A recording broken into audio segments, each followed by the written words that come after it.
Hey, Dr. Luck from Fort Dental here. We're going to talk about a brand new topic that a lot of you have probably never heard about. It's pretty new in the dental field, and as technology has evolved, I'm really excited to introduce to you this thing called floss, all right? We're all kind of guilty of not doing it a bunch. Some people, I feel like they never have problems, they never floss, and everything's just perfect.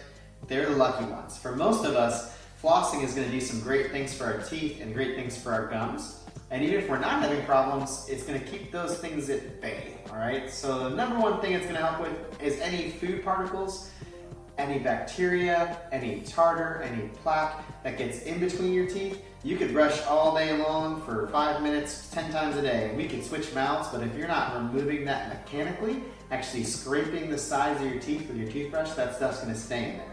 And if you're susceptible to bone loss, or periodontitis, or you're susceptible to cavities, it's going to make it that much worse. And then those in-between fillings, nobody really likes, and definitely nobody likes deep cleanings. So if you can maintain oral hygiene by flossing every night, it'll really help you out. I'm going to give you a couple tips on technique. So the first thing people do is they want to get in there and get in and out as fast as they can, so they're just up, down, and they move on to the next tooth. What you really should be doing is wrapping that floss around the side of the tooth, wiggling it up and down one side, and wiggling it up and down the other. So if you like to use those floss picks, you can do the same thing, but just don't get in that habit of going in and out and calling it a day, all right?